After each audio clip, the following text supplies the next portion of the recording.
கொடுத்துருக்கோம். நெல்லிக்காய் வச்சு எதுவும் பண்ண மாட்டோம். உருளைக்கிழங்கு கொடுத்துருக்கோம். உருளைக்கிழங்கு வேண்டாம் சொல்லி சொன்னாங்க. ரைஸ் நாங்க தனியா பண்ணுவோம். பயங்கரமான ஆளா இருக்கேடா. என்ன தெரியுது என்னது? அதான் பேம்பு ஷூட். அதே இவ்வளவு போட்ட கசக்கும்டா. கசக்குமா? ஆமா. நல்லா கசக்குது. சோலி முடிச்சு. பாருங்க என்னோட ஓன் டிஷ். அதாவது நான் என்ன வேணாலும் போடலாம். டேலண்ட்னே திறமை. என்ன ஷபானா பேச்சு ரொம்ப ஆணவ பேச்சால இருக்கு. அதாவது மாதம்பட்டி ரங்கராஜ் ஷெஃப் என்னதான் சோசியல் மீடியால கழுவி ஊத்திட்டு இருந்தாலும், அதாவது அந்த செகண்ட் மேரேஜ் இஷ்யூக்காக தாங்க.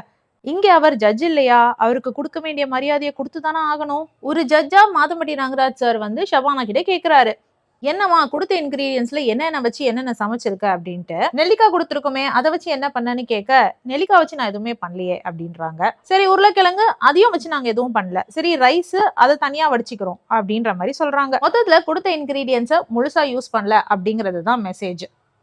ஆனா இங்க டாஸ்க்கு கொடுத்த இன்கிரீடியன்ஸை முழுசா யூஸ் பண்ணணும்னு கிடையாது. அந்த இன்கிரீடியன்ஸ்குள்ள உங்களால என்ன சமைக்க முடியுமோ அதை சமைக்கலாம். அதனால ஷபானா கத்துக்கிட்ட அத்தனை வித்தையையும் இந்த தடவை சமையல்ல இறக்கி ஏதோ ரெசிபி பண்ணிட்டு இருந்தாங்க. கையில கிடைச்சதெல்லாம் சமையல்ல தூக்கி போட்டுட்டு இருந்தாங்க. சரி இது இப்படி போக ராஜு என்ன பண்றாருன்னு அந்த பக்கம் போய் பார்த்தா, அவருக்கு வந்த இன்கிரீடியன்ட்ல பேம்பு ஷூட் இருந்திருக்கு. ரெகுலரா சமைக்கிறவங்களுக்கே இந்த பேர்லாம் தெரியாது. இவங்க எல்லாம் ப்ரோக்ராம்காக சமைக்கிறவங்க. ஸோ அப்படி இருக்கும் பொழுது ராஜு தான் பாக்ஸ்ல இருந்த எல்லா இன்கிரீடியன்ட்டையும் தூக்கி போட்டு ஒரு சமையலை செஞ்சுட்டு இருக்காரு போல இருக்கு. அதுல முக்கியமா பேம்பு ஷூட் ரொம்ப கசப்பு தன்மையுடையதான். அந்த விஷயத்தையே நந்தா வந்த பிறகுதான் ராஜுக்கு சொல்ல, ராஜுக்கு புரியுது. கசக்குமா அப்படியா அப்படின்னு டேஸ்ட் பண்ணி பார்த்துட்டு, ஆமாடா ரொம்ப கசக்குதே அப்படிங்கிறாரு. வீக் எலிமினேஷன்ல இருந்தா கொஞ்சம் கஷ்டம்தான். சரி இந்த வாரத்தோட இன்ஹரன்ஸ் என்னன்னு தெரியுமா?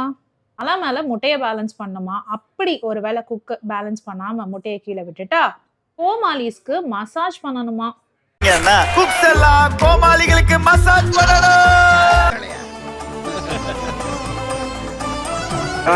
எனக்குலாம் எதுக்குடா மசாஜ்? அதெல்லாம் தேவையில்லை. என் புக்கோட கை வலிக்கும்ல நீ சொல்லணும். என்னடா தம்பி பயமா? ஏய் தூம பாடு.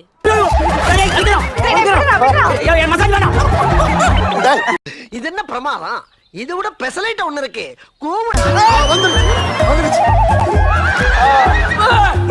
மசாஜ் ரொம்ப நல்லா இருக்கு போல.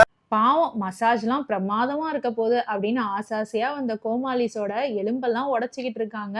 அதுலயும் முக்கியமா உமேர் புகழை போட்டு இம்சை பண்ணிட்டாருன்னு தான் சொல்லணும். உமேர் எப்பவுமே புகழை ரொம்ப ரஃபா தான் ஹேண்டில் பண்றாரு. எல்லா எபிசோட்லயும் பாத்தீங்கன்னா தெரியும், அவரை குலுக்கி தூக்கி எறிகிறது, காஸ்டியூமை கலைச்சி விடுறது, கத்தி எடுத்து கையில கொடுக்கறதுன்னு கொஞ்சம் ஹாஷா தான் புகழ் கிட்ட லந்து பண்ணுவாரு உமேர். நிஜமாவே புகழுக்கு இவ்வளவு வலிக்குதா இல்லைன்னா ஆக்ட் பண்றாரான்னு தெரியல. என்ன இருந்தாலும் புகழோட முகபாவனைய பாராட்டியே ஆகணும். அவரோட எக்ஸ்பிரஷன்ஸ் மூலமாவே நம்மள சிரிக்க வைப்பாரு. கண்டிப்பா ஒரு ஃபன்ஃபில்ட் எபிசோட் காத்துட்டு இருக்குன்னு நல்லாவே தெரியுது. முக்கியமா மதுமிதா அண்ட் குரேஷி பேர், ராஜு அண்ட் சௌந்தர்யா பேர், இந்த பேர்லாம் ரொம்ப எதிர்பார்ப்பை ஏற்படுத்துற பேர் தான். இந்த வாரம் உங்களுக்கு பிடிச்ச பேரிங் யாருன்னு சொல்லுங்க. என்ன கேட்டா Raju and Soundarya, Madhumitha and Qureshi ultimate combo. Elimination ஒன்று இருந்தா யார் எலிமினேட் ஆவான்னு நினைக்கிறீங்க? கமெண்ட்ல சொல்லுங்க. இந்த வீடியோ பிடிச்சதுன்னா please like, share and subscribe. வேற ஒரு வீடியோல திரும்ப மீட் பண்ணலாம். Until then it's bye from Jemima. Take care.